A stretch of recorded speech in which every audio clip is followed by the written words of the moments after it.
जी हाँ दोस्तों, नमस्कार, आदाब, सत श्री अकाल। मैं दानिश महाजन प्रोग्राम बदलता दौर में आपका स्वागत करता हूं। आज हम एक और बहुत संजीदा टॉपिक पर डिस्कशन करने वाले हैं। बेहद खास है हमारी कम्युनिटी के लिए, हमारे लिए। कई दिनों से फेक डिसेबिलिटी सर्टिफिकेट का केस चल रहा है। यह चर्चा फिर से एक बार लाइमलाइट में है पूजा खेड़कर के केस में। लेकिन ऐसा नहीं है कि यह पहली बार हुआ है, इससे पहले भी ऐसे केसेस आते रहते हैं और हम इस पे चर्चा करते रहते हैं। लेकिन अनफॉर्चुनेटली कुछ इस तरह का मैकेनिज्म डेवलप नहीं हुआ है जिसमें फेक डिसेबिलिटी सर्टिफिकेट होल्डर्स को नैप किया जाए, पकड़ा जाए। जब से ये केस हुआ है मेरे पास कई कॉल्स आए हैं, सबने ये कहा सर दो हम जानते हैं, दो हम जानते हैं। लेकिन सवाल ये है कि हम भी अपने लेवल पर कभी कंप्लेन नहीं करते हैं, जहां हमारा एक ये पार्ट रहता है कि यार जब कोई नौकरी कर रहा है तो अब निकाल दिया जाएगा तो क्या होगा। लेकिन इससे हमारे सेक्टर को काफी नुकसान हो रहा है। आज की डिस्कशन में जो हमारा बहुत ही एमिनेंट पैनल है, उनसे हम जानेंगे कि ये कितनी बड़ी समस्या है, क्या इनके साथ किसी तरह की सिंपैथी होनी चाहिए। बड़ा सवाल ये भी है कि ज्यादातर जो केसेस आते हैं उसमें लीडर्स या ब्यूरोक्रेसी के लोग पाए जाते हैं जो इन्वॉल्व होते हैं। क्या जो डॉक्टर्स इशू करते हैं उन पे क्या होना चाहिए, उन पे क्या कार्रवाई होनी चाहिए? क्या कोई एग्जाम्पल आज तक हमने सेट की है डॉक्टर्स के नाम पे? तो जहां तक जहन में है ऐसा कभी सुनने को नहीं मिला। जयपुर में भी एक केस लगा है जिसमें एक डिसेबिलिटी ऑर्गेनाइजेशन ने केस किया है और उसने सीसीपीडी से डिसेबिलिटी कमिश्नर ने सेंटर से कहा है कि कुछ ऐसा मैकेनिज्म डेवलप कीजिए जिसमें जिनके पास फेक डिसेबिलिटी सर्टिफिकेट है उनको पकड़ा जाए। अगर आप गूगल करोगे तो आपको लगभग 1.5 साल में सैकड़ों ऐसे केस मिलेंगे, चाहे वो मध्य प्रदेश हो।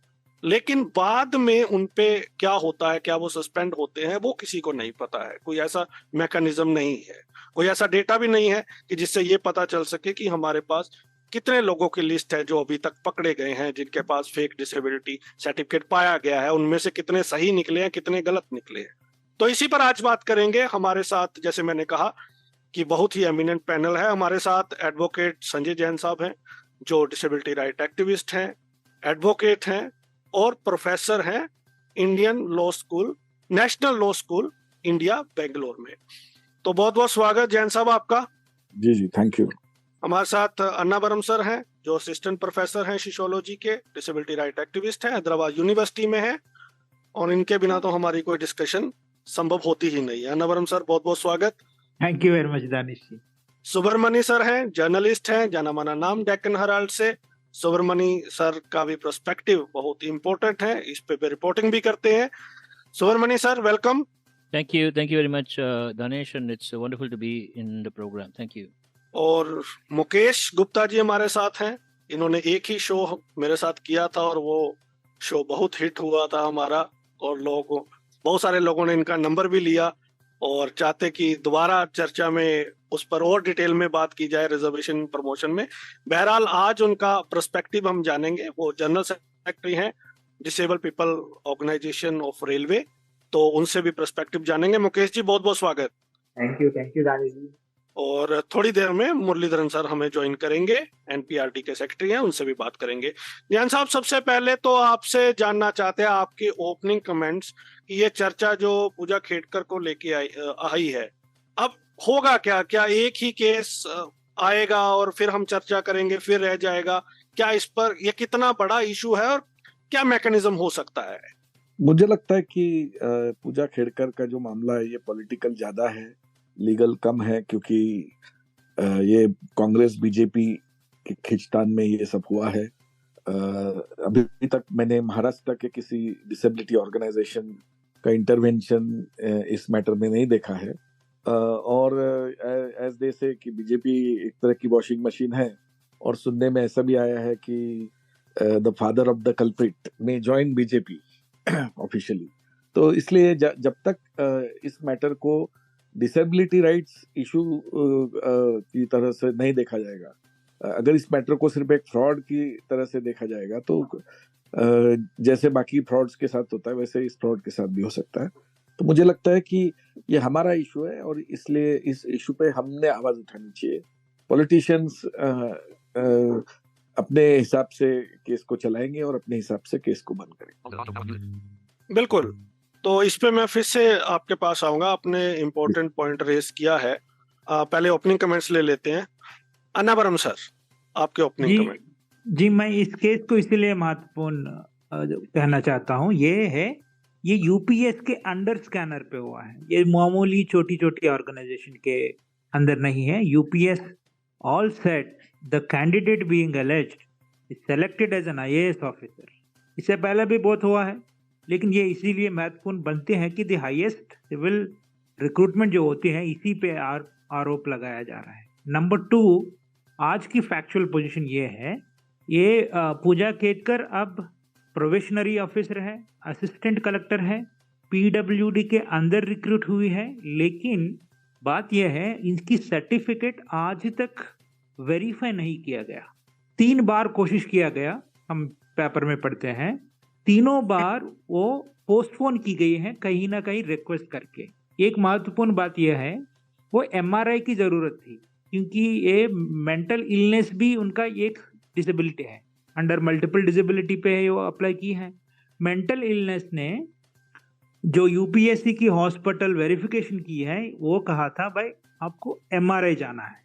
पूजा कातकर ने कहा कि मैं एमआरआई नहीं जा सकता हूँ, क्यों, आई एम क्लोस्ट्रोफोबिक, क्यों उस मशीन में मैं बैठ नहीं सकता हूँ। वो कई कारण कैसा हो सकता है पता नहीं है, लेकिन उसी कारण से अब तक उनकी फाइनल वेरिफिकेशन हुआ नहीं अभी तक। अब एम्स जाने के लिए कहा गया, कहाँ तक जाएंगे दूसरी बात है। Now I want to highlight this point कि यूपीएससी ने एक डिसेबल्ड कैटेगरी पर रिक्रूटमेंट की गई एक कैंडिडेट को बिना वेरिफिकेशन आप किस तरह आगे प्रोसेस किया जाता है और उनको असिस्टेंट कलेक्टर बनाया जाता है, ये यूपीएससी की जवाबदेही की बात है। एग्जैक्टली। लेकिन मैं ये भी चाहता हूँ, ये तो एक रेफरेंस पॉइंट हम पूजा का ले रहे हैं, जहाँ अभिषेक का भी उसके बाद केस आया, लेकिन मोरलेस जो आज हम इस डिस्कशन में चाहते हैं वो उन तमाम लोगों पे चाहते हैं जिसमें ये रैकेट चल रहा है। क्योंकि एक पूजा नहीं है, अगर आप गूगल करोगे आपको हजारों केस मिल रहे हैं, लेकिन क्या सेंटर लेवल पे कुछ हो रहा है, क्या डिपार्टमेंट लेवल पे, क्या हम ऑर्गेनाइजेशन लेवल पे उस तरह से आवाज उठा पा रहे हैं जहां हम मस्त हैं अपने आप में कि जब कोई इशू आएगा तभी हम बात करेंगे, क्योंकि जाना माना इशू है। जब से ये इशू आया, आप यकीन मानिए, I have got more than hundreds of calls and they are saying कि हमारे डिपार्टमेंट में 2 लोग हैं, वो गाड़ी चलाते हैं और ब्लाइंड का सर्टिफिकेट है। तो धांधली तो है, उसको कैसे पकड़ेंगे? क्योंकि हम तो नहीं करते कंप्लेन, मुझे पता है, लेकिन मैं फिर भी नहीं करता। तो कहीं ना कहीं मेरी भी वो जवाबदेही बनती है कि मैं क्यों नहीं कर रहा। सुब्रमण्य सर, मैं इस पे आऊंगा, ये लार्जर पॉइंट है, पहले ओपनिंग कमेंट्स ले लेते हैं। Subramanya sir, your opening comments. See, I really see this as a kind of a ticking time bomb. See, I'm talking about 35 years ago. There were people who will lose their pinky finger, for example, or a middle finger, and then they go get a disability certificate, and then they get a government job. In our known circles, I know a person who has lost his hand. Okay, it's not a severe disability. See, disability, there's a percentage of disability that is considered as an impairment. Okay, impairment is when your normal functionality is getting affected. Okay, see, anybody can claim that they are partially sighted or low vision or whatever, but there is a certain degree of vision that determines whether you can actually function independently or not. So what happens here is that people play around with that gray area, and then they keep getting these certificates, and then they keep getting all the benefits that are meant for people who are actually impaired, or actually, their physical functioning is very gravely affected because of their disability. That particular reservation or that particular benefit goes to people who are not actually, in real life terms, you can't call them disabled. You see, so that's been happening for a long time. This time bomb has now exploded. That's how I feel. As Annavaram rightly said, UPSC is a reputed organization in this country. We look up to them for merits, for standards and all that. So, there is a political element, but also this is really, really reflecting badly on people with disability, there will be consequences which I think you and I will face as people with disability. Those like Pooja Kedkar just get away with that.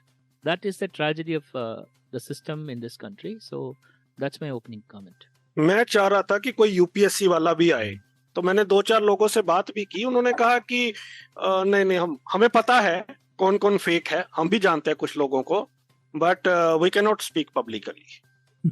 तो दूसरा, पूजा के case में specifically Lalan top की एक report आई है जिसमें उन्होंने कहा कि डॉक्टरों ने कहा नहीं ऐसे इसका हाय तौबा मचा रहे हो, ये तो बिल्कुल सही है, 51% डिसेबिलिटी है इसकी, क्योंकि डॉक्टर भी फंसते हैं इसमें जिन्होंने सर्टिफिकेट दिया है, फिर से उसी से असेसमेंट करवाया जा रहा है। तो वो एक अलग इशू है, लेकिन लार्जर सब्जेक्ट पे हम पूजा का रेफरेंस पॉइंट लेके ओवरऑल इस इशू पे ज्यादा टाइम बिताए। मुकेश जी। सर, अभी जैसे हमारे सर ने कहा कि 30 साल पहले या उससे पहले कुछ ऐसी सिचुएशंस थी कि बहुत छोटी छोटी माइनर इंजरी के लिए भी उनको डिसेबल कोटे के अंदर अपॉइंटमेंट मिल जाती थी। तो मैं थोड़ा सा, क्योंकि मैं गवर्नमेंट सेक्टर से हूँ और एम्प्लॉय सेक्टर से हूँ, तो मैं यहाँ क्लैरिफाई करना चाहता हूँ। बिफोर 1987 गवर्नमेंट का जो ऑर्थोपेडिकली डिसेबल लोग थे उनके लिए जो गाइडलाइन थी अपॉइंटमेंट लेने के लिए, उसमें कहीं भी 40% की बात नहीं कही गई। कोई डिसेबिलिटी क्राइटेरिया नहीं था, उसमें केवल था कि अगर कोई डिसेबल है, कोई फिजिकली हैंडीकैप है और उसको सर्टिफिकेट फिजिकली हैंडीकैप का मिला हुआ है, तो you can appoint that. Blind category के लिए उसमें लिखा हुआ था क्लियरली कि ब्लाइंड होना चाहिए, मतलब ब्लाइंड वर्ड यूज करते थे। तो सो दैट उस समय मैं भी जानता हूँ रेलवे में नंबर्स ऑफ पीपल्स थे बिफोर 1987 जिसको मैंने जॉब में आने के बाद खुद भी देखा कि बहुत छोटी सी, मतलब उंगली का भी बहुत छोटा सा पार्ट अगर उनका मिसिंग था तो उनको हैंडीकैप कोटे के अंदर अपॉइंटमेंट मिली हुई। बट वो लेटेस्ट स्टेज की बात है, 87 के बाद जब यूएनओ ने गाइडलाइन बनाई थी तो उसके बाद 40% का क्राइटेरिया सभी जगह आ गया। लेकिन जहां तक सवाल है कि पूजा खेड़कर या फेक सर्टिफिकेट के ऊपर जॉब लेने की, तो अगर हम उसको सही मायनों में सर्च करना शुरू करें और एक प्रॉपर तरीका, एक मैकेनिज्म डेवलप करें, तो बहुत बड़ा इसके अंदर स्कैम है। आज डिसेबिलिटी के नाम पर बहुत सारे फेक सर्टिफिकेट्स बन रहे हैं और उनके बेसिस पे जॉब्स भी मिल रहे हैं। ऐसे कई केसेस होते हैं जहां रेलवे की जब अपना इंटरव्यू करने के बाद मेडिकल होता है तो मेडिकल की बात उनके उसमें डाउट क्रिएट करती है, तो उनको री मेडिकल के लिए अपने डॉक्टर्स के थ्रू भेजती है। लेकिन इसमें एक थोड़ा लकूना जो है वो री मेडिकल का ये है कि जिस हॉस्पिटल से उनको मिला होता है सर्टिफिकेट, उसी हॉस्पिटल को रेफर किया जाता है एज पर रूल। ये नहीं है कि उनको दूसरी किसी हॉस्पिटल में रेफर करके उनकी डिसेबिलिटी को दोबारा से रीअसेस कराया जाए। तो यहाँ एक थोड़ी सी प्रॉब्लम है। और पूजा खेड़कर के केस में मुझे एक बात बहुत ही सरप्राइजिंग लगी, क्योंकि इवन ग्रुप सी के अंदर भी जब तक मेडिकल फाइनल नहीं हो जाता तब तक किसी भी एम्प्लॉय को ज्वाइनिंग नहीं दी जाती। और यहाँ ना केवल उसने अपने प्रोविजन टाइम शुरू कर दिया बल्कि असिस्टेंट कलेक्टर का पोस्ट पर वो ज्वाइन भी कर लिया उन्होंने। तो ये बड़ी सरप्राइजिंग बात है कि उनका मेडिकल क्लियरेंस नहीं हुई और वो किस तरह से इस पोस्ट पर काम करने लगी। तो मुझे लगता है कि बहुत सरप्राइजिंग है इस तरह जी। अच्छा, अब हम इसको ओपन रखते हैं। अगर किसी को किसी की बात में बहुत इंपॉर्टेंट इंटरवेंशन करनी है तो उनका पॉइंट खत्म होने के बाद आप अपनी बात रख सकते हैं। जैन साहब, अब थोड़ा सा मुझे डिटेल में बताओ, क्योंकि आपका बहुत लंबा एक्सपीरियंस है, तो आप तो लॉ फील्ड से ही आते हैं। ये इशू कितना ग्रेव है? और जैसे आपने कहा कि यार ये हमारी डिसेबल्ड ऑर्गेनाइजेशन की ड्यूटी है, क्या सेंट्रल गवर्नमेंट की ड्यूटी नहीं है? क्या आज तक हमारे पास कोई ऐसा मैकेनिज्म है जिसमें हम फेक डिसेबिलिटी सर्टिफिकेट होल्डर्स को पकड़ सके?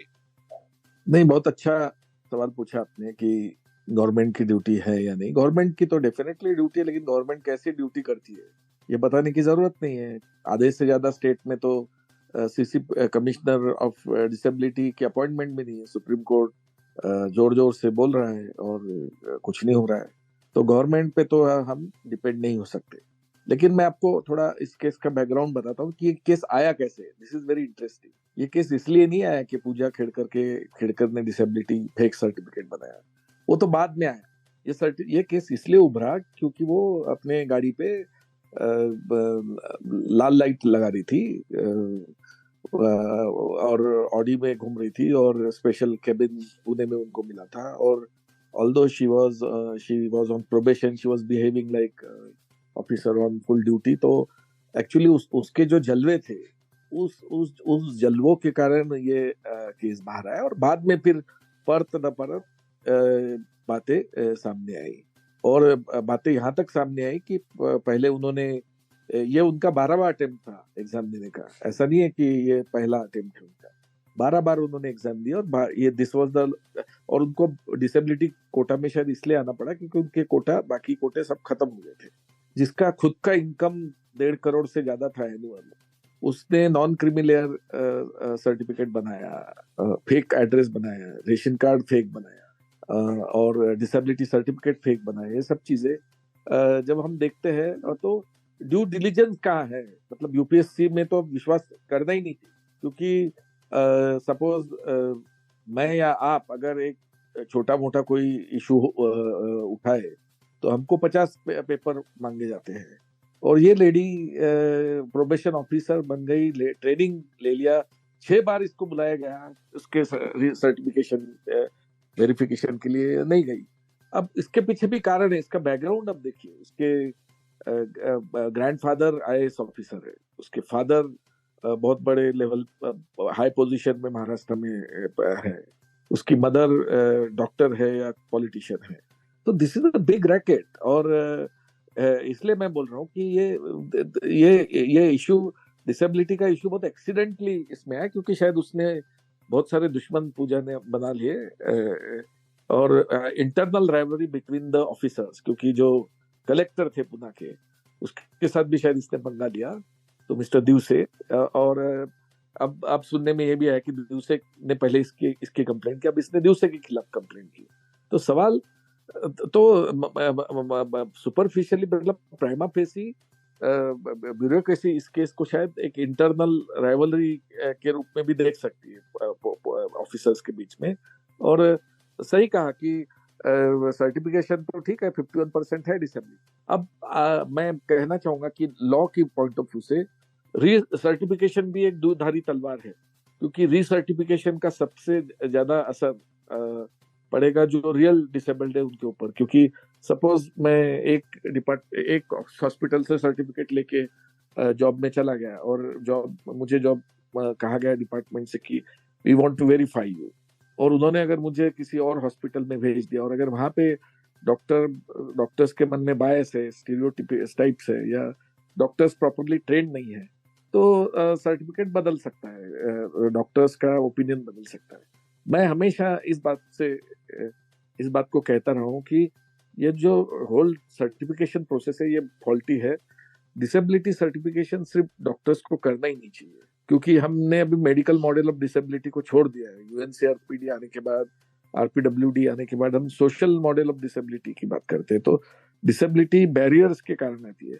तो इसलिए जब आप सामने वाला पर्सन कैपेबल है या नहीं, उसके शरीर को मत देखिए, उसकी एबिलिटीज को देखिए।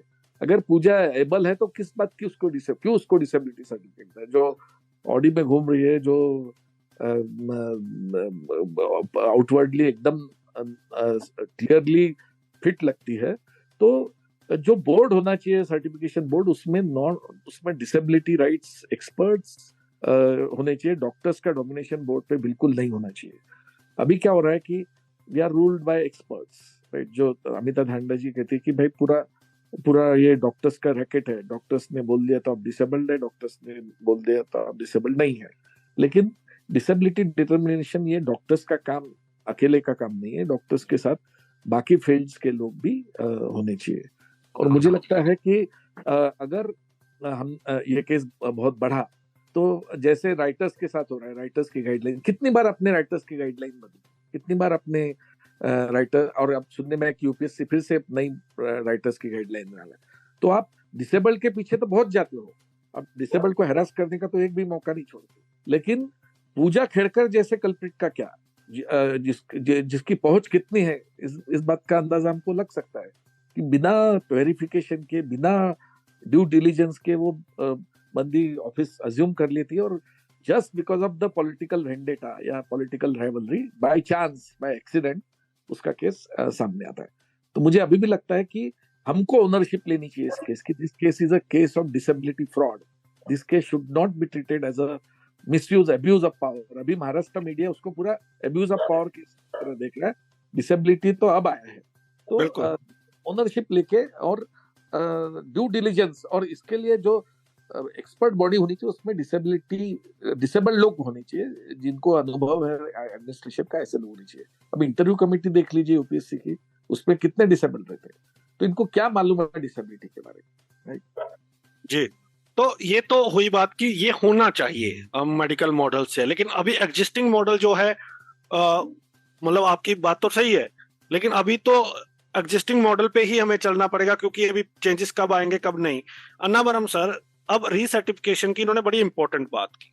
ये तो गेहूं के साथ घुन तो पिसता ही है ना, लेकिन अगर हम डिमांड कर रहे हैं कि भाई आप पकड़े, तो जो मोटा मोटा हल तो यही आता है कि भाई आपको एक बार तो सबको पिसना पड़ेगा। रीसर्टिफिकेशन, क्या रीसर्टिफिकेशन एक वाइबल ऑप्शन है? क्योंकि बहुत सारे लोग ये डिमांड कर रहे हैं कि भाई नहीं, जेन्युइन लोगों का रीसर्टिफिकेशन क्यों होना चाहिए, लेकिन ये पता कैसे लगेगा कौन जेन्युइन है कौन जेन्युइन नहीं है? तो घुन तो पिसेगा एक बार के लिए। क्या ये एक वाइबल ऑप्शन हो सकती है, या आपके पास कुछ और ऑप्शन है? आप रीसर्टिफिकेशन वेरिफिकेशन को कैसे देखते हैं? मैं थोड़ा अलग से सोचता हूँ दानिश जी। रीसर्टिफिकेशन का जरूरत क्यों पड़ रहा है कि आपकी सर्टिफिकेशन ही सही नहीं। मैं तो सोचता हूँ आपकी फाउंडेशन सही रखिएगा। देखिए, अंडर 1995 एक्ट में डिसेबिलिटी का सिर्फ डेफिनेशन बताया गया, उसका सर्टिफिकेशन गाइडलाइंस बनाने के लिए हर एक राज्य सरकार को पावर दिया गया था, अधिकार दिया गया था, और सरकार ने और गाइडलाइंस बना रहा था। इस बार अंडर आरपीडब्ल्यूडी एक्ट के अंदर सेंट्रल गवर्नमेंट ने ही गाइडलाइंस निकाला था। 4 जनवरी 2018 आपको पहली अंडर आरपीडब्ल्यूडी एक्ट पहली गजेट आया था, मेडिकल सर्टिफिकेशन की rules under section 59 I believe. Now बात ये है, वो गाइडलाइन जनवरी 2018 का गाइडलाइन था, 117 पेज का गाइडलाइन था, अभी भी है। मैं लेकिन इसमें एक लाइन भी ये नहीं देखा हूं, कोई रॉन्गली मेडिकल सर्टिफिकेट देता है उनका पनिशमेंट क्या है। इतना आप लंबे कॉम्प्रिहेंसिव गाइडलाइंस दिए हैं, क्यों ना कम से कम 2 पेज लिखा जाए कि भाई अगर कोई डॉक्टर रॉन्गली सर्टिफिकेट किया जाता है तो इसका पनिशमेंट ये हो सकता है। सिर्फ इवन अंडर आरपीडब्ल्यूडी एक्ट में भी ऑफेंसेस सेक्शन में 89 में लेके गया था कि अगर कोई डिसेबिलिटी फैसिलिटीज को मिसयूज किया जाता है तो उनका एक 5,000 की कुछ पनिशमेंट है अंडर सेक्शन 92। मैं कहता हूँ इस एक्ट में यही एक सेपरेट सेक्शन प्रोविजन रहना चाहिए था कि भाई अगर कोई सर्टिफिकेट रॉन्गली सर्टिफाई देता है, वो कहीं मैं नहीं देखा हूँ। इसीलिए है तो डॉक्टर्स को एक ऑप्शनल ड्यूटी हो गई है, कोई सीरियसली लेता नहीं, इसीलिए है कि वो लोगों का कोई जिम्मेदारी है ही नहीं। मैं तो कहता हूं कि सर्टिफिकेशन का एक प्रोफेशनल बॉडी बना दें, कम से कम हर एक स्टेट में। उनको एक डॉक्टर टीम को दीजिए, सिर्फ वही डॉक्टर टीम का यही होगा कि आप सर्टिफिकेट दीजिए और स्ट्रांगली दीजिए। अब क्या हो रहा है, किसी डॉक्टर के पास आप चले गए, वो दे देगा और उसका रेस्पॉन्सिबिलिटी है ही नहीं। I think this has to be professionalised. जब तक आप डॉक्टर में देखिए, ये 117 पेज का जो गाइडलाइंस की बात मैं कह रहा हूँ, कितने डॉक्टर्स ने पढ़ा है? बहुत लोगों को ये गाइडलाइंस समझ में ही भी नहीं आता। मैं डॉक्टर से बात करके मैं ये बोल रहा हूँ, इसीलिए वो बहुत इजी लेते हैं। अगर कोई ऐसा भी डॉक्टर्स है आपको मिलेगा जो 1995 एक्ट के अंदर पे जो गाइडलाइंस डेफिनेशन थे उसी के अनुसार अभी भी सर्टिफिकेशन किया जा रहा है, वो नया गाइडलाइंस लोगों को पता भी नहीं है। तो मैं समझता हूँ एक अवेयरनेस की जरूरत है, वो भी मेडिकल फ्रेटर्निटी के अंदर अवेयरनेस की जरूरत है। और इसके साथ साथ मैं तो उम्मीद मेरे पास नहीं है, लेकिन फिर भी कहना चाहता हूँ, एक पेनल्टी क्लॉज रहना चाहिए अगेंस्ट फ्रॉड मेडिकल फ्रेटर्निटी। उसमें बहुत है, इसीलिए मैं इसके अंदर नहीं जाऊंगा कि क्यों नहीं होता है, लेकिन जब तक आप डॉक्टर्स के ऊपर एक लीगल रेस्पॉन्सिबिलिटी नहीं रखेंगे तब तक ये प्रॉब्लम जरूर जारी रहेगा। जी, तो आप कह रहे हैं कि certification is not a viable option. Recertification तो बाद में बात है। मैं तो कह रहा हूँ सर्टिफिकेशन, पर आप जिनको मिल चुका है उनको कैसे पकड़ना है, वो तो मैं समझ गया जी। जो अभी जिनके पास है अगर हमें एक ड्राइव रन करनी है जिनके पास ऑलरेडी फेक डिसेबिलिटी सर्टिफिकेट, तो आप कह रहे हैं, आपका एक सुजेशन तो बहुत ही अच्छा है कि भाई आप हर डिस्ट्रिक्ट में एक ऐसी बॉडी बनाइए कि जो सिर्फ डिसेबिलिटी सर्टिफिकेट ही इशू करे। अब तो क्योंकि अभी Yes. पंजाब में रीअसेसमेंट की बात हुई थी एम्प्लॉइज की डिसेबिलिटीज की, तो डॉक्टरों ने मना कर दिया, उन्होंने बोला हमारे पास ऑलरेडी बड़ा काम है, तो हम एकदम दानिश जी इस विषय पे मैं कुछ कहना चाहता हूँ आपसे। जी देखिए, आपने अभी रीसर्टिफिकेशन और सर्टिफिकेशन जो इन ओरिजिनल हो रहा है उन दो विषयों पे बात है। मैं आपको प्रैक्टिकल सिचुएशन बताता हूँ सर्टिफिकेशन की जो हो रही है। आज से 20 साल पहले या 25 साल पहले तक हमारे पास इतना, हम लोग डिसेबिलिटी सर्टिफिकेट जब बनवाने जाता था कोई, तो उस समय डॉक्टर्स के ऊपर और किसी के ऊपर ये प्रेशर नहीं होता था कि आप जल्दी से जल्दी ज्यादा से ज्यादा सर्टिफिकेट बनाइए। अब डिसेबिलिटी सेक्टर की तरफ से ये डिमांड बहुत तेजी से उठने लगी कि बहुत स्पीडी बनने चाहिए और तुरंत जल्दी से जल्दी डिसेबिलिटी सर्टिफिकेट बने। उसका परिणाम क्या हुआ? मैं रिसेंटली अभी मैंने एक हॉस्पिटल को जज किया, और इवन मैंने खुद अपना, जब मेरा डिसेबिलिटी सर्टिफिकेट एम्स से बना था, तो कम से कम 2 डॉक्टरों ने मुझे 30 से 35-40 मिनट तक असेस किया था मेरी डिसेबिलिटी को कि मसल चार्ट कैसे बनाया जाए, उसकी लेंथ क्या है आपकी, क्योंकि मेरा पोलियो केस था। तो ईच एंड एवरीथिंग उन्होंने चेक की थी। बट रिसेंटली अभी मैं 2 बार गया, 3 बार हॉस्पिटल के अंदर, मैं हॉस्पिटल का नाम नहीं लूंगा, बट वहाँ जो प्रोसेस था, आप सुनकर के सरप्राइज हो जाएंगे, या आप लोगों को तो मालूम होगा तो मुझे नहीं पता। वहां पर 3 से 4 घंटे के अंदर कम से कम 80 से 90 पेशेंट्स को बुलाया हुआ था, और वहां पर जो बैठाया हुआ था असेसमेंट करने के लिए, उसमें 2 तो वो क्लर्क थे जो उनसे पेपर्स कलेक्ट करते थे। यानी डिसेबिलिटी सर्टिफिकेट बनाने के लिए जिन पेपर्स की डिमांड की जाती है कि आप आधार कार्ड दीजिए, फोटो दीजिए, ये सब दीजिए, तो जो उन पेपर्स को कलेक्ट करते थे वो बैठे हुए थे असेस करने के लिए, और 2 इंटर्न्स बैठे हुए थे, और वो कुछ कुछ लिखते चले जा रहे थे।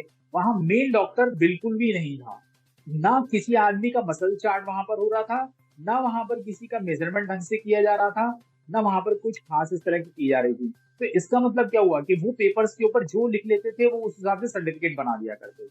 जहां तक सर्टिफिकेशन की बात है, तो मैं इसमें ये बात बहुत ही स्ट्रांगली कहना चाहूंगा गवर्नमेंट एम्प्लॉइज के होने के नाते कि सबसे बड़ा नुकसान जो हो रहा है वो एम्प्लॉयमेंट में हो रहा है। क्योंकि एजुकेशन में तो जो होता है, एम्प्लॉयमेंट में क्या होता है कि एज रिलैक्सेशन मिलती है, तो जो लोग टाइम बार्ड हो चुके होते हैं उसके अंदर, वो लोग भी कहीं ना कहीं से सर्टिफिकेट बनवा करके और एज रिलैक्सेशन का बेनिफिट ले लेते हैं, जो कि हमें पूजा खेड़कर के केस के अंदर भी साफ साफ देखने को मिलता है कि उन्होंने डिसेबिलिटी का सर्टिफिकेट इसलिए शायद बनवाया इतनी जल्दी में कि उनको एज रिलैक्सेशन लेना था। दूसरा, मार्क्स रिलैक्सेशन का बेनिफिट उसके अंदर मिल जाता है। तो इन सब कारणों से बनता है। जहां तक री मेडिकल की बात है, तो अगर हमारे पास जो इंटरव्यू कमेटी होती है या जो मेडिकल के उसके पेपर चेक करती है और उसकी मेडिकल कंडीशन को देख रही है, अगर वो थोड़ा सा समझदारी से क्लोजली मॉनिटर करें, तो वो कुछ हद तक समझ सकते हैं कि इसके अंदर फेक के चांसेस हैं, और वो उसको री मेडिकल के लिए भेज सकते हैं। तो मेरा मानना ये है कि सर्टिफिकेशन के टाइम पर बहुत स्ट्रॉन्ग तरीके से हो, जो अभी हमारे जो पूर्व प्रवक्ता थे उन्होंने कहा कि एक स्पेशल टीम बनाई जाए, उसका काम ही केवल ये हो कि वो डिसेबिलिटी सर्टिफिकेट इशू करने का काम करे, चाहे वो दिन के अंदर 4 करे, लेकिन अच्छे से उसका सर्टिफिकेशन किया जाए। ऐसा ना हो कि जिसको 20% मिलना चाहिए उसको तो 70% दे दें, और जिसको 70% की डिसेबिलिटी है उसको 20% दे करके बाहर कर दिया जाए। और सर, जनरल मैं सिर्फ ये एक बात बोलूंगा, सिर्फ एक ही बात हम्म। मैं ये कह रहा हूँ, आप जब ये सर्टिफिकेट की बात आती है तो ये भी हो रहा है कहीं जगह कि जो एक्चुअली डिसेबल लोग हैं वो लोगों को तो बहुत धक्का देते हैं, लेकिन जो एक्चुअली डिसेबिलिटी की एलिजिबिलिटी नहीं है वो लोगों को दिया जा रहा है।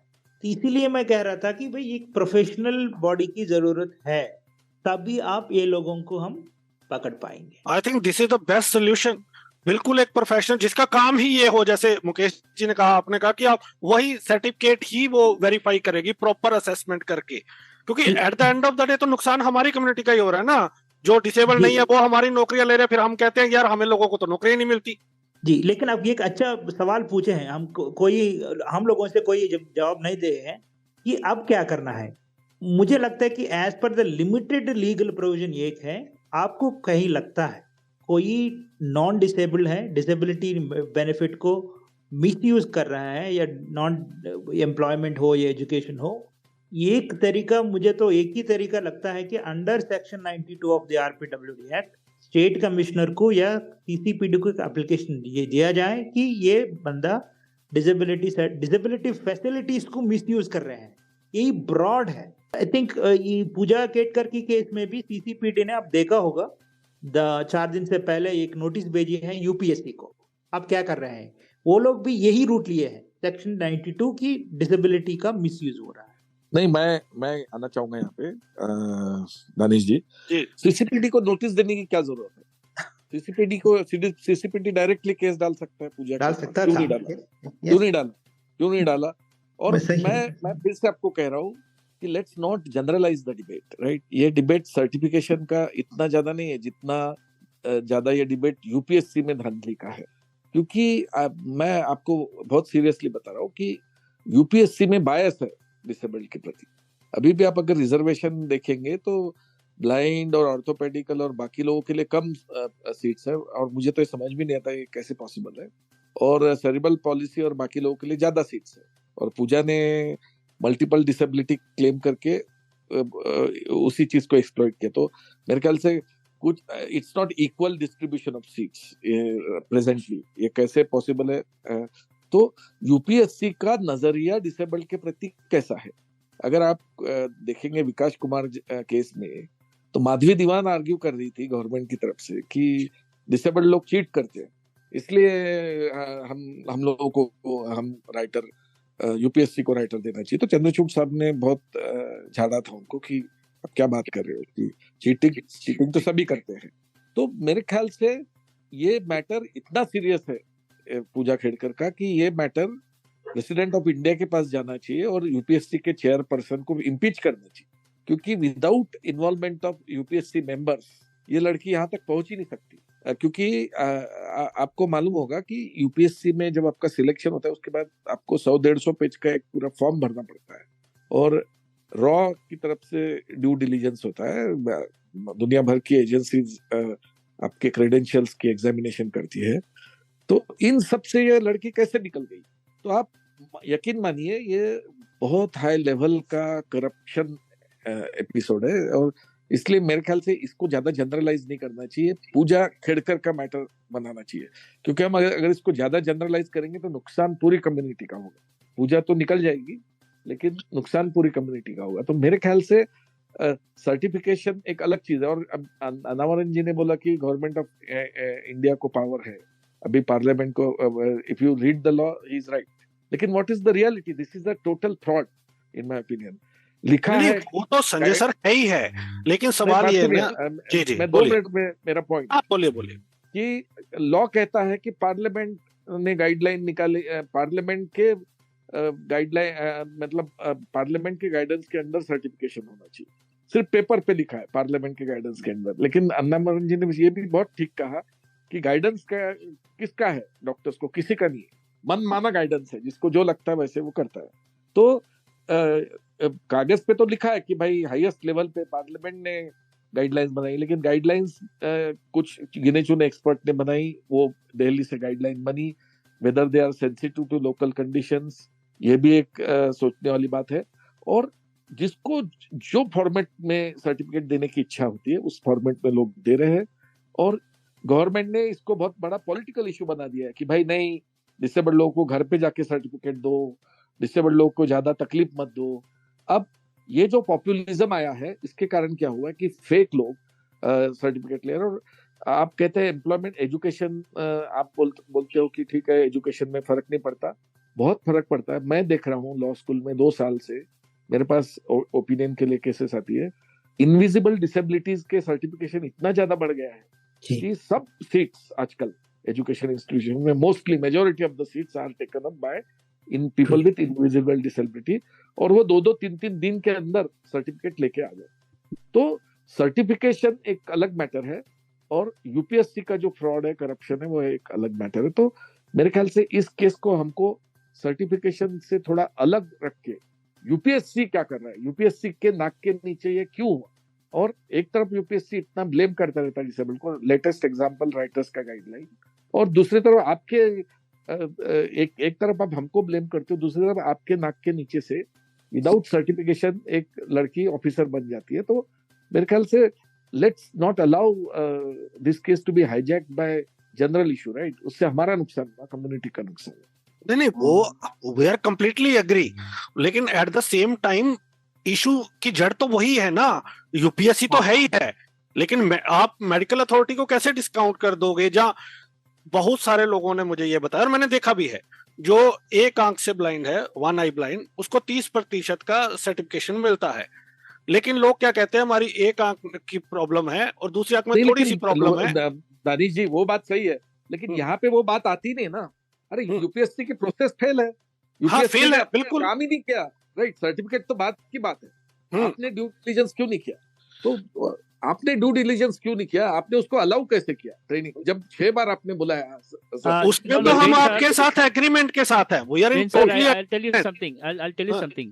See, if UPSC is making a decision, they are making a decision on a certificate that has been given. See, if you No ask sir, them, no sir. They were having doubts. They repeatedly told Pooja to appear. She did not, and so still then she was able to. they should have barred her from taking That's the what I'm exam or saying. taking the position. That's what I'm saying, sir. The corruption is in the system. This is a case of exposure of UPSC more than the case of fraud certificate. Fraud तो ठीक है, fraud तो ठीक है, लेकिन ये बड़ी मछली को देखिए आप, बड़ी मछली को देखिए, छोटी बड़ी मछली तो एक है ना, लेकिन हर बार दूसरी मछलियां बच के इस चक्कर में, तो उनका क्या करेंगे? तो देखो जो बहुत सारे इसमें दो पर्सपेक्टिव है।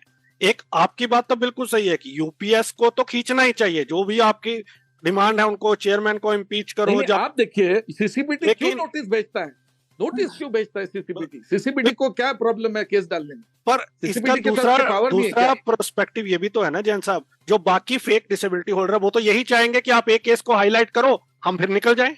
नहीं ऐसा नहीं दानिश है। जी, दानिश जी। जी, अगर यूपीएससी के बॉस हमें- के ऊपर एक्शन हुआ, नहीं UPSC उसमें का boss ही अगर चाहिए, limelight पे है। उसमें तो होना ही चाहिए। अभी उसमें क्या हो कोई- रहा है, अभी अटेंशन अब डॉक्टर की तरफ दे रहे हैं। अरे डॉक्टर ठीक है, डॉक्टर एक छोटा प्लेयर है, नहीं, डॉक्टर को सब भी बॉस ने फोन किया। UPSC is equally responsible.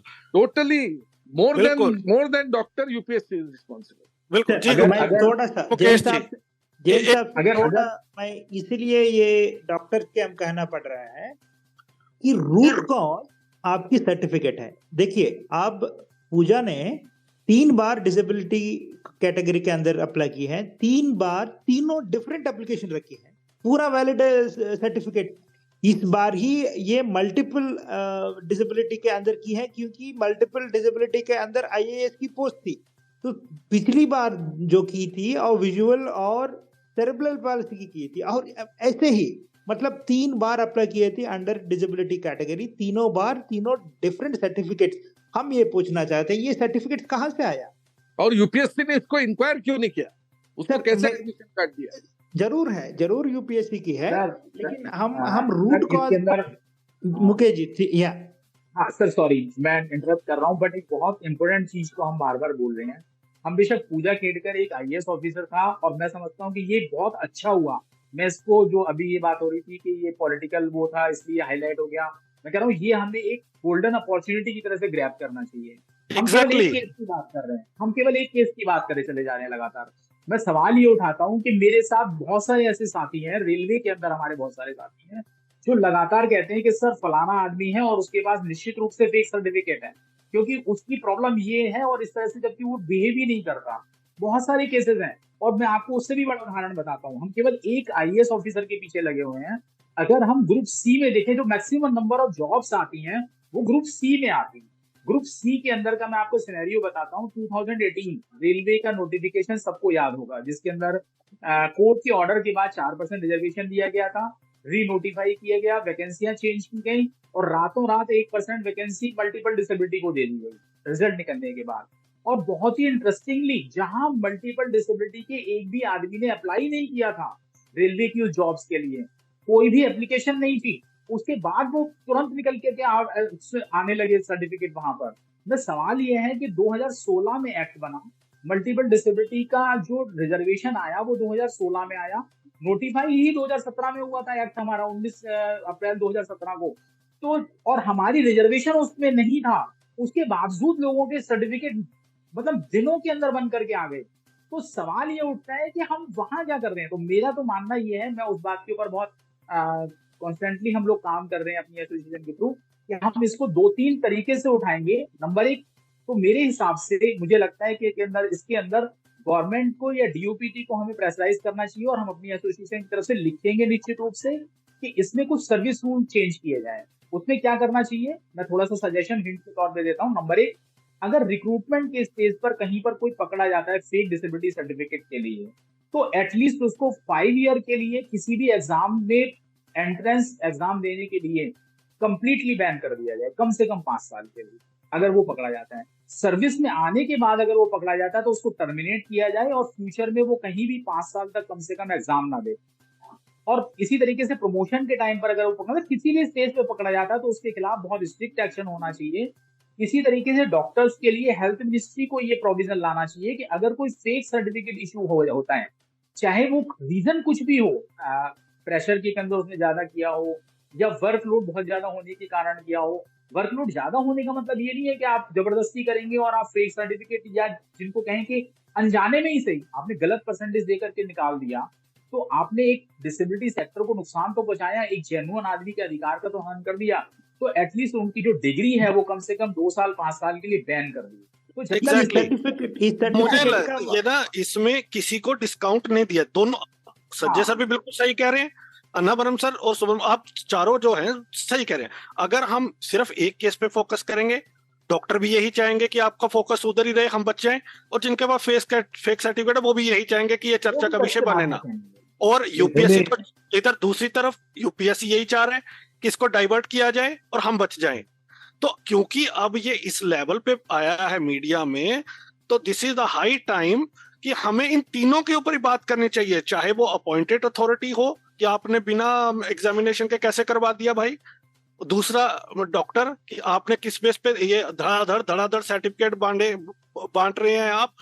और इस पे भी मैं आऊंगा, मैं एक बार सुब्रमण्य सर से व्यू ले लूं, उसके बाद हम आएंगे। जो संजय सर ने बड़ा इंपॉर्टेंट पॉइंट ये भी रखा है ओनरशिप का, तो मैं ओनरशिप समझना चाह रहा हूं। और पेनल्टी क्यों नहीं है, इतना क्यों घबराते हैं हम? जब कोई जर्नल केस होता है, आप युवेनाइल को 18 से 16 कर देते हो, या 16 से 14 कर देते हो, 16 से 14 कर देते हो। आप नीट का जब पूरे नेशन में बात चली तो आप उसके ऊपर भी लेके आए। When it comes to disability, RPD act, आप वहां हर चीज की आप लास्ट ईयर तो इसको डिक्रिमिनलाइज करना चाह रहे थे, सारी प्रोविजंस को। तो आप चाह क्या रहे हैं? आप इसमें डरते क्यों हो कि अगर कोई गलत कर रहा है उसको सजा देने में? क्योंकि इसमें जो पॉलिटिकल और ब्यूरोक्रेसी नेक्सस है वो बहुत बड़ा है। जो हर कोई जो बड़े लेवल की जॉब है, 90% या 70% लगा लीजिए, अगर मैं 90 कुछ ज्यादा बोल रहा हूं, तो वो सारे 40% वाले डिसेबल्ड क्यों आते हैं उन पोस्टों में? कोई मुझे बता रहा था 3 लाख रुपया लगता है सर्टिफिकेट बनवाने का। अगर आप 30% ब्लाइंड हैं, एक ही आंख से ब्लाइंड है, दूसरी बिल्कुल सही है, तो वो कहते हैं नहीं दूसरी आंख से 10% की प्रॉब्लम है, 2.5-3 लाख रुपया लगता है। Subramanya sir, go on. So just let me ask a question, then you complete. All right. Your viewpoint on all the points we have raised till now. Right. So what is your viewpoint now? Can other be discounted on the name of UPSC? Or second, why can't we impose penalty on the doctor who are indulged in this sort of practice? And rightly so, those who have been caught or nabbed by the authorities, like Mukesh ji said, why abhi tak why didn't we have a single example of any doctor कि उसको सजा मिली है इस case में? No, definitely. See, this case is just an opening to examine the wider issue of disability certification. I agree with Sanjay Jain Saab that this is basically an exposure of a very, very highly regarded institution in this country. There's no doubt about it. I agree. But in my personal experience, I have seen doctors, see the elephant in the room, the bigger issue that we are not discussing here is corruption. See, do you think doctors are above corruption? Do you think doctors are not corrupt? I am not talking about every doctor. I know there are good doctors, there are very clean doctors, but there are also doctors. In my personal case, again, I don't want to name the institution, but 30 years ago, one doctor took 50 rupees to give my disability certificate, in spite of the fact that my disability is very clear. You'll have to look into my retina to understand that I am totally blind. But he took 50 rupees from me. Now, my question is, it's not the 50 rupees that matters. It's not the matter is not the rupees, the money that he took. But today, doctors are as corruptible as anybody else. Okay, so as a result, I think the fake certification is kind of is widespread, more widespread than we could understand. Now, today, UPSC is getting exposed. Okay, my question is, how we have to understand that it is important to put a body in place where you do a plenty of background check on anyone who is applying as person with disability. Do whatever amount of test you want. You do, if they are not if they are refusing to subject themselves to a test, disqualify them. That's easier. Okay, why do you want to kind of allow such people to enter the system? That is number one. Because that affects the credibility of even the genuinely disabled person. Okay, if the problem is, it's like this in this country, we allow terrorists to come and bomb every place. But when you go innocently in a car, they will put you to a lot of unnecessary checking when you are an innocent citizen. So that's what is happening in this case also. You allow all those, rabble rousers and corrupt people to kind of take advantage of the system. But when you are clean and when you want to, use the system in a positive and good way, which is meant for you, you are asked thousands of questions. So I think that has to change. Okay, I think I definitely agree that there has to be a separate body or a separate sort of a system to check the background of anyone who is declaring themselves as disabled. Okay, especially the neurodiverse. There's this thing called, I don't know, neurodisabled is a term which is very commonly used. You have multiple neurological disability, which you can't actually prove in an easy test, or I don't know, maybe I'm wrong, but it's very complex actually. So that test requires a complex testing system. So do we have a system in place? And I definitely recommend putting penalties for anyone who is faking disability or anyone who is authorizing fake disability, in any form. I think Annavaram is totally right about it, and I definitely support that. So finally, that what I want to say is that this may be an issue of UPSC, because that's the issue we are restricting ourselves to. But this also shows the wider malice, the wider problem in the system, which is, you'll just have to fake. You'll have to say that, I am one eye blind and the other eye is okay, 50%, 60%, whatever is required. You just pay the guy, under the table, and he gives you a certificate and you go with that. That happens. That has not been properly addressed. Maybe the UDID and all that, maybe to an extent they're trying to address. But overall, I think the system is too gray to kind of understand which is right, which is wrong. So if an authority is making a decision based on a certificate, okay, he is responsible. We'll have to correct that system. I agree. But overall, how this certificate is given is a question that we need to address in the long run. Okay, yeah, that's what I want to say.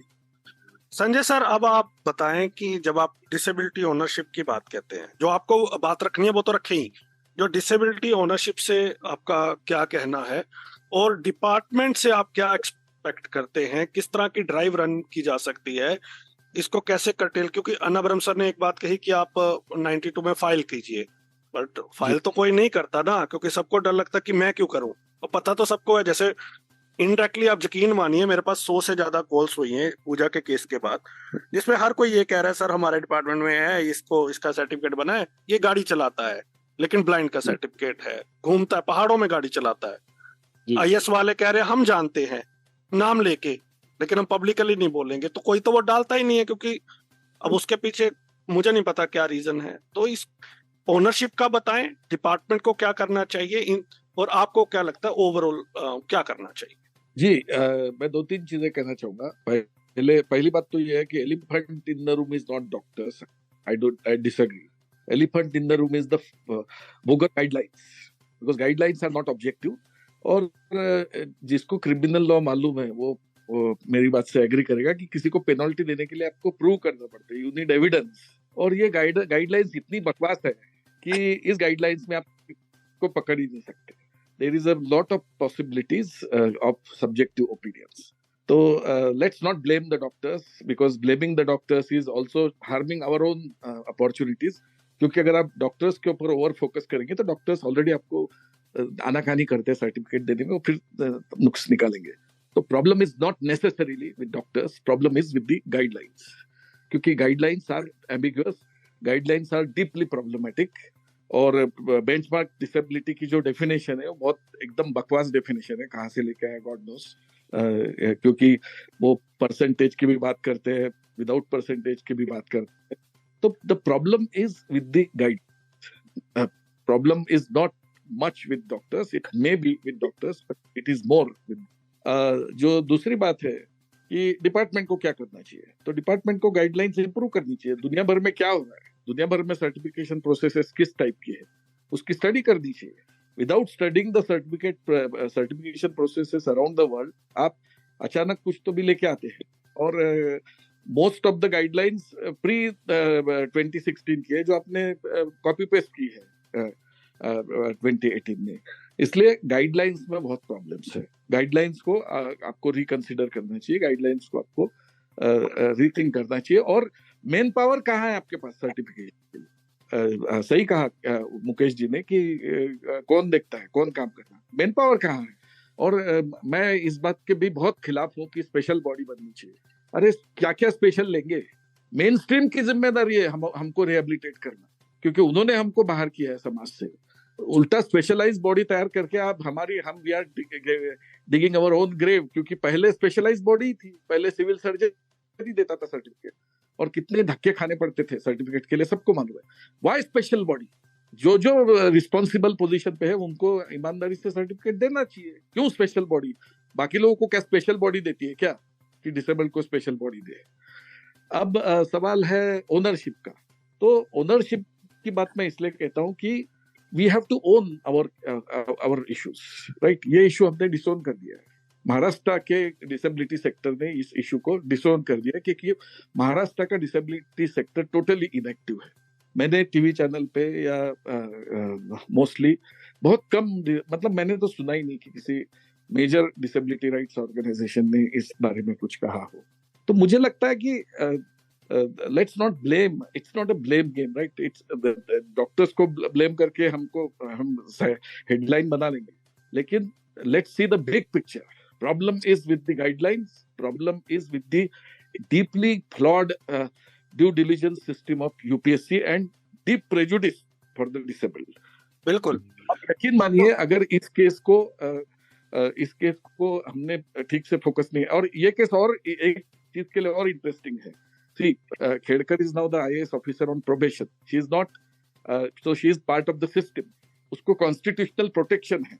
इसलिए मैं तो सोचता हूँ ये बहुत अच्छा case है कि अगर इस केस में हमने आवाज उठाई और इस केस को गवर्नमेंट के ऊपर प्रेशर डाल के गवर्नमेंट को अगर हमने मजबूर किया कि आप कुछ करो, तो ये this will be a constitutional intervention. क्योंकि यूपीएससी के किसी भी ऑफिसर को सस्पेंड करने के लिए भी बहुत लॉन्ग प्रोसेस होती है. इवन ड्यूरिंग प्रोबेशन उसको हाथ लगाना, एक पियोन को हाथ लगाना और एक आईएएस ऑफिसर को हाथ लगाना अलग चीज है. इसलिए ये केस डिफरेंट है, और अगर इस केस में कार्रवाई हुई तो बाकी केसेस में भी डेफिनेटली कार्रवाई हो, ऐसा मुझे लगता है. बिल्कुल. जैन साहब, एक छोटे दो सवाल और आपसे, क्योंकि ये क्लोजिंग कमेंट्स है तो सबकी टाइम है, लेकिन मैं दो चीजें आपसे समझना चाहता हूँ. गाइडलाइंस वाला बहुत ही इम्पोर्टेंट जी, गाइडलाइंस वाला बहुत ही इम्पोर्टेंट पॉइंट आपने रेस किया है. इस पे भी बाकी लोगों की राय लेंगे. दो छोटे और सवाल है मेरे आपसे. एक ये, are you for the penalty those who create ruckus, whether politician, bureaucrats, doctors or anyone or any appointing authority like UPSC in that case? तो गाइडलाइंस में क्या आप are you for the penalty? दूसरी चीज, क्या हम ओवर सेंसिटिव नहीं हो जाते हर इशू पे कि यार डिसेबल्ड के खिलाफ प्रेजुडिस और बढ़ जाएगा डॉक्टर्स का, ये अगर आज किसी ने मुहावरा बोल दिया तो डिसेबल्ड को ऐसे कर दिया, तो क्या हम ओवर सेंसिटिव नहीं हो रहे हैं डे बाय डे? प्रेजुडिस तो पहले कौन सा नहीं है डिसेबल्ड को लेके, अब बहुत ज्यादा है, तो और कितना बढ़ जाएगा? तो हम क्या आपको नहीं लगता कि we are getting over sensitive? अगर रीसर्टिफिकेशन होगा तो हमें पिसना पड़ेगा, कोई भी बात आती है तो यार डिसेबल्ड को और प्रॉब्लम आ जाएगी. हमारी प्रॉब्लम तो वैसे ही यूं की तू है, कम कहाँ हुई है. तो ये छोटे आंसर चाहता हूँ. नहीं, बहुत बड़े सवाल है दोनों, लेकिन जहां तक पेनल्टी का सवाल है तो मैं तो हमेशा ही एंटी पेनल्टी रहा हूँ. Penalty is not the solution, क्योंकि कागज पे आप कितनी भी पेनल्टी लिख दो, आप पेनल्टी दे नहीं सकते, क्योंकि पेनल्टी देने के लिए आपके पास दांत होनी चाहिए. आपके पास दांत ही नहीं, आपका आपका जो कमिश्नर है विदाउट दांत है तो क्या पेनल्टी, बकवास पेनल्टी देंगे आप? पेनल्टी देने के लिए एविडेंस चाहिए, प्रूफ चाहिए, कहाँ से प्रूफ मिलेगा? Your guidelines are totally hopeless, तो इसलिए penalty doesn't make any sense. और डॉक्टर्स की जहां तक बात है तो वेयर इज द प्रूफ? हमने कितनी एम्पेरिकल स्टडीज की है? सी, कोर्ट में या एकेडमिकली आपको अगर अपनी बात को रखना है तो एम्पेरिकल एविडेंस होना चाहिए, परसेंटेज होना चाहिए, राइट? तो थोड़ी बहुत स्टडीज होंगी, I am not aware, but Annavaran ji sociology से तो शायद उनको मालूम हो स्टडीज के बारे में। तो we need to collect data, right? और मुझे नहीं लगता कि प्रोफेशनल्स को ब्लेम करके प्रॉब्लम सॉल्व हो, क्योंकि मैं इस बात को बहुत सीरियसली कहना चाहता हूँ कि most of the certificates are given by the doctors out of compassion rather than due to corruption. Agree. अब लोग बोलता है भाई साहब 38% है, प्लीज 40% कर दीजिए, वो डॉक्टर बेचारा दे देता है। तो फॉल्ट टोटली डॉक्टर्स के साथ भी नहीं है, थोड़े बहुत करप्ट डॉक्टर्स हो सकते हैं, लेकिन let's not paint the entire. लोग ये समझना चाहेंगे हमारे लिसनर्स कि जो गाइडलाइन चेंज आप करवाना चाहते हो उसमें भी तो कुछ डालोगे ना चेंजेस में, चाहे वो पेनल्टी हो जाए, उसमें फिर आप चाहते क्या हैं? You are not for the penalty, you are not for the recertification, you are not for the special body, you are not for anything. तो फिर गाइडलाइन जो आप चेंज करने की बात कह रहे हैं उसमें चेंज करवाना क्या है? नहीं, see, I am not the expert on certification. We need to talk to experts कि किस तरह से सर्टिफिकेशन होना चाहिए। बट बड़ा पॉइंट ये लेकिन है कुछ चेंजेस होने चाहिए। No one will disagree with me कि present guidelines are totally hopeless, right? और जहां तक सवाल है, अगर गाइडलाइंस अच्छी हुई, अगर ऑब्जेक्टिविटी हम लोग ला पाए गाइडलाइन में, तो नेचुरली अकाउंटेबिलिटी आएगी। और जब हम अच्छी गाइडलाइंस लाएंगे तो उसमें हम कॉन्सिक्वेंसेस भी ला सकते हैं कि भाई if anybody plays fraud then of course you can have consequences. लेकिन विदाउट प्रोवाइडिंग प्रॉपर गाइडलाइंस आपने दुनिया भर के पेनल प्रोविजंस डाल दी तो उससे कुछ होने वाला नहीं, बिल्कुल गाइडलाइन चेंज करके ही होगा। जी अन्नावरम सर, आपके क्लोजिंग कमेंट डिटेल में बताएं, क्या आप सेटिस्फाइड हैं पूजा के केस में जो गवर्नमेंट या डिपार्टमेंट का रवैया अभी तक है? Are you satisfied? या आगे इस अपॉर्चुनिटी को कैसे हमें आगे बढ़ाना चाहिए, एक ड्राइव रन करनी चाहिए? जो भी इश्यूज है, चाहे गाइडलाइंस चेंज करनी है जो जैन साहब कह रहे हैं, तो गाइडलाइन चेंज भी डिपार्टमेंट ही करेगा या मेडिकल अपनी रिकमेंडेशन भेजेगा? तो क्या हमें करना क्या है इस सिचुएशन में ताकि लोगों में अवेयरनेस भी आए और आगे जो इस तरह की चीजें करते हैं वो डरे हैं अगले नेक्स्ट टाइम पे? दो तीन चीजें संक्षिप्त में कहना चाहता हूँ दानिश जी। पहली इंपॉर्टेंट बात है, गाइडलाइंस ऐसी चीज होते हैं जो guidelines are different from directions are different from strict जो क्या कहते हैं कि एसओपी, स्टैंडर्ड ऑपरेटिंग प्रोसीजर। अब मेडिकल सर्टिफिकेट की बात आती है, आपके पास डायरेक्शंस नहीं है, एसओपीस नहीं है, सिर्फ आपके पास गाइडलाइंस है। थोड़ा जैन साहब से विद ड्यू रिस्पेक्ट थोड़ा अलग सोचना चाहता हूँ। Guidelines are always broad. मुझे नहीं लगता गाइडलाइंस की ये बात इतने प्रॉब्लम है, लेकिन गाइडलाइंस और प्रोफेशनल्स जो उसकी इम्प्लीमेंट करने वाले के बीच में तो रास्ता है वो बहुत दूर हो गई है। एक एग्जाम्पल पूजा के ही एग्जाम्पल में लेता हूँ, बहुत इंटरेस्टिंग बात है। इनके पास 40% विजुअल डिसेबिलिटी है, ठीक है, लीगली डिसेबल्ड। मेंटल इलनेस 20% है। दोनों मिला के कंप्यूटिंग करेंगे आप, कोई कंप्यूटर प्रोग्राम ऐसा है वो लोगों के पास, मुझे भी अभी तक समझ में नहीं आया। 40% विजुअल डिसेबिलिटी, 20% मेंटल इलनेस रखा, कंप्यूटर ने आपको 51% मल्टीपल डिसेबिलिटी दी है। वो पूजा केतकर की स्थिति आज है। मुझे पता अभी तक मुझे समझ में तो नहीं आता, probably because I'm not a professional in it, कि 40% visual disability plus 20% mental illness, 51% multiple disability कैसा आया पता नहीं, लेकिन that is the situation today. But if you carefully read, अगर section 34 को अगर carefully अगर पढ़ेंगे, उसमें 5 तरीके की डिसेबिलिटी की बात की है: blindness, locomotor, mental illness, hearing impaired. और क्लॉज ई में कहा जाता है anybody suffering from any one or more of the above disabilities then is a multiple disability. तब आप ये डिसेबिलिटी की बात करते हैं, I understand specified disability as prescribed in schedule, उसका मतलब ये है अगर आपको 40% मेंटल इलनेस है तो तभी आपकी कंसिडरेशन बनेगी। आपके पास 20% मेंटल इलनेस है, उसको आप 40% विजुअल डिसेबिलिटी से मिला दिया और ये एक नंबर निकाला 51% मल्टीपल डिसेबिलिटी। ये काम कौन कर रहा है ये तो मैं कहीं नहीं देखा। Now, is it medical fraternity which is doing it? Is it government doing it? Does DEPWD have any say in it? किसी को पता नहीं है। तो इसीलिए मैं कहना चाहता हूं दानिश जी, with partial agreement with Jain साहब, कि what we need at this stage are also standard operating procedures for certification. वो गाइडलाइंस की बदलाव की जरूरत है ही, मैं तो उसका ना कराऊं, लेकिन more than that, I think we need, good that we have central government guidelines, but apart from that, we need standard operating procedures for every government, every doctor to follow. दूसरी बात है, देखिए मेडिसिन, मैं 2 minute थोड़ा clarify करके can I leave, क्योंकि मुझे एक मीटिंग है। Yes please. बिल्कुल बिल्कुल। मैं सिर्फ दो अन्नावरन जी ने जो बात कही उसका जवाब देके मैं क्षमा चाह के मांग के निकलना चाहूंगा। नहीं, उन्होंने बहुत अच्छी बात की कि 40+20, राइट। अब लॉ कहता है कि multiple disability, right. Law unfortunately does not define how to calculate multiple disability, right. So this is a fault of the guidelines. This is a fault of the law, right? And nevertheless, law does not. Law should not be only seen only as it is on paper. It's a matter of common sense. कि आप किसको multiple person with multiple disability कहेंगे, ये भी common sense की बात है। Law क्या बोलता है कि जिसकी डिसेबिलिटी 40% के ज्यादा है वो डिसेबिलिटी है। तो सपोज एक डिसेबिलिटी आपकी 40% है, अब है या नहीं God knows, but suppose assuming for the sake of argument कि एक डिसेबिलिटी आपकी 40% है, लेकिन दूसरी डिसेबिलिटी अगर आपकी सिर्फ 20%, तो is it disability at all? Is it disability at all? तो इसलिए with due respect I would not emphasize more. I definitely feel that SOPs and directions are important, but sir, please see, the elephant in the room is the flawed law, deeply flawed law, and deliberately flawed law.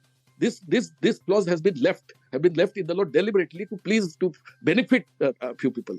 तो ये सवाल आप किसी भी disabled व्यक्ति को पूछ लीजिए, भाई एक 20% है, एक 40% है, वो फट से बोलेगा 40% की होना चाहिए परसेंटेज, क्योंकि आपको भी मालूम है कॉमन सेंस है, अगर मुझे एक आंख से दिखता है और दूसरे आंख से नहीं दिखता है तो क्या आप ये बोलेंगे कि 50% डिसेबल्ड है? नहीं, उसका एक मेथोडोलॉजी है डिसेबिलिटी कैलकुलेट करने की। So I tell you, we don't have any methodology, right, and methodology does not come from the SOPs and directions. Methodology come from the guidelines and the substantive provisions of the law. So the problem is with law and the guidelines. And if law and guidelines are problematic, naturally you may not have either SOPs and directions as well, right? It's a very interesting discussion, but I have another meeting, unfortunately. No, but it's a very important point you have raised. So I think now it's the time to see the government should come forward and change the guidelines or create the SOPs. And we should demand the Danish impeachment of the UPSC chairman. We should demand sacking of all the members of UPSC because they have insulted disabled, right? Harbhajan के matter में तो बहुत शोर मचा लिया हमने, right. उन्होंने तो सिर्फ डांस किया था वीडियो बना के, अरे इसमें शोर मचाओ, right, because this is a fraud on the status of the people with disability, right. और ये सिस्टमिक करप्शन है, इसमें पूरी गवर्नमेंट इन्वॉल्व है। मैं तो बोलता हूँ कि home minister of Maharashtra must also resign, because it is his, and he is also the deputy chief minister, it is his failure, under his nose Pooja dared to submit the bogus certificates, bogus address, bogus income, right? So this is a slap on the face of the government, which talks about Ladli Bahan, Ladli brother, this, that, right? Only populism, no reality, right? Thank you, sir. Thank you very much. Thanks a lot. Thank you. Thank you. जी Annavaram sir, आप complete. सिर्फ मैं एक बात कहकर मैं conclude करूंगा कि मैं स्पेशल बोर्ड की बात इसलिए कह रहा था। देखिए, मेडिसिन ऐसा प्रोफेशन है, कभी भी मेडिसिन को आप प्रोफेशन से ज्यादा प्रैक्टिस कहते हैं। किसी को पूछ लीजिए, डॉक्टर को कहते हैं कि क्या कर रहे हैं आप, मैं मेडिकल प्रैक्टिस कर रहा हूं। अगर किसी किसी फॉर एग्जांपल हार्ट सर्जन के पास आप जाना चाहते हैं दानिश जी, पहली प्रश्न ये पूछते हैं कितने लोगों को हार्ट सर्जरी किए है। मतलब जितना प्रैक्टिस है आपको उतना एक्सपर्टीज बनती है। ये ऐसा प्रोफेशन है, मुझे लगता है कि लॉयर के बाद लॉयर्स के साथ मेडिसिन ऐसा प्रोफेशन है। बट इसे मैं ये भी सोचता हूँ, अगर कोई एक ऐसा डेडिकेटेड टीम को बना है जो सर्टिफिकेट देते हैं, उनको भी ये पता चलेगा over a period of time कि किस तरह का डिसेबिलिटी टाइप्स वो लोगों के पास आ रहे हैं, किस तरह का विजुअल डिसेबिलिटी, लोकोमोटर या न्यूरो डाइवर्सिटी, वो लोगों की एक प्रैक्टिस हो सकती है। तो इसीलिए मैं कह रहा था, ऐसा इस नहीं है कि हमको एक स्पेशलाइज्ड बॉडी होना है, हमको सब स्पेशल चाहना है, नहीं है। वो बात तो मैं नहीं, उसके पीछे मैं नहीं रहूंगा। लेकिन मेडिसिन ऐसा प्रोफेशन है जो सिर्फ प्रैक्टिस से ही एक्सपर्ट बनते हैं। अगर एक टीम बनाइए, वो लोगों की काम दीजिए कम से कम 3 साल सिर्फ सर्टिफिकेट देने की, 4 लोगों को या 5 लोगों को, वो लोगों को कम से कम पता चलेगा किस तरह का डिसेबिलिटी। तो आप आई विजुअल डिसेबिलिटी ही लीजिए, you have around 2000 types of blindnesses. देख लीजिए, किसी का ये कलर ब्लाइंडनेस है, किसी का एंगल की प्रॉब्लम है, किसी की डिस्टेंस की प्रॉब्लम है। I think doctors, there is also something for doctors to learn. मुझे नहीं लगता कि हर एक ऑप्थेमोलॉजिस्ट को ये सब पता है। तो अगर ये टीम बनाएंगे, ये बेनिफिट डॉक्टर्स को भी होंगे और कम्युनिटी की भी होंगे। इसीलिए मैं उस बात पर मैं दोहरा था। तो anyway, this is there is a lot, guidelines have to change. I emphasise there should be a special team for the doctors. Of course there should be an action against the UPSC, उसमें तो कोई अनुमान है ही नहीं। Not only against UPSC but every recruitment authority. किसी को अगर disability appointment देना है, ensure that he is disabled first and foremost. अब जरूर मैं कहूँगा, मैं तो penalty के साथ हूँ. Unless and until you have a rod, there is no discipline. For every I discipline, am you get in a rod. totally agreement with whatever point you have made in your closing points. I am in totally agreement. Mukesh ji, हाँ अब sir, मैं करना दो क्या? तीन point बिल्कुल। मैं दो तीन पॉइंट कहना चाहूंगा। एक तो अभी मल्टीपल डिसेबिलिटी के ऊपर बात हुई कि अगर 40% या 20% है तो किस तरह से उसको कैलकुलेट करके 51% दे दिया गया। मल्टीपल डिसेबिलिटी के लिए जो गाइडलाइंस हैं उन्हीं के अंदर एक फॉर्मूला अडॉप्ट किया गया है जिसके बेसिस पे कैलकुलेट किया जाता है और वो परसेंटेज फिक्स की जाती है। तो उसके अंदर हम ज्यादा नहीं जाएंगे, उसका एक फॉर्मूला डिसाइडेड है। अगर आप कहेंगे तो मैं फॉर्मूला आपको शेयर कर दूंगा दानिश जी, और उसके बेसिस पे वो मल्टीपल डिसेबिलिटी को कैलकुलेट करते हैं। और ऐसा नहीं है कि 40% अगर एक तरह की डिसेबिलिटी है, दूसरी तरह की डिसेबिलिटी 20% है, तीसरी तरह की डिसेबिलिटी 10% है, तो हम 70% डिसेबिलिटी उसको देंगे। नहीं, उसके अंदर मुकेश जी एक बात, सॉरी, एक हाफ मिनट, मैं ये नहीं कह रहा हूँ उसकी 40 + 20 60 होना है, वो बात मेरा नहीं है। मेरा बात यही है कि अगर किसी के पास 20% मेंटल इलनेस है, वो डिसेबिलिटी की डेफिनेशन के अंदर ही नहीं आएगा, तब कैलकुलेट नहीं, वो just a minute, multiple disability का जो डेफिनेशन है उसका मतलब ही यही है कि अगर मान लीजिए 40 और 20 नहीं, अगर मान लीजिए एक डिसेबिलिटी 30% है और दूसरी डिसेबिलिटी की 30% है, तो दोनों को मिलाकर के जो टोटल बनेगा फॉर्मूले के हिसाब से, अगर वो 40% को क्रॉस करता है, 40 या 40 को क्रॉस करता है, तो it should be come under the multiple disability. तो वही तो 40% हम गलत कह रहे हैं। और सही है, आप कह रहे हैं गाइडलाइंस, एग्जिस्टिंग गाइडलाइन, उसको भी हम बदलने की जरूरत है। नहीं सर, फिर तो वो एक ही डिसेबिलिटी में कवर हो जाएगा ना। इसीलिए मल्टीपल डिसेबिलिटी का जो फॉर्मूला अडॉप्ट किया है गवर्नमेंट ने, उसमें यही किया है कि अगर 2 या तरह की डिसेबिलिटियां 40% से भी कम है, तो उन दोनों को मिलाकर के उनका जो एक स्टैंडर्ड मेथड उन्होंने कैलकुलेट किया है, मैं दानिश जी को शेयर कर दूंगा, वो बाद में ग्रुप में भी शेयर कर सकते हैं बाकी लोगों को। उस फॉर्मूले के तहत अगर वो 40% या 40% से ज्यादा बन जाती है, तो वो मल्टीपल डिसेबिलिटी के अंदर कवर हो जाता है। फिलहाल जो रूल है वो ये है, अगर गवर्नमेंट इसको बदलती है तो मुझे उसमें कोई ऑब्जेक्शन नहीं। एक बात।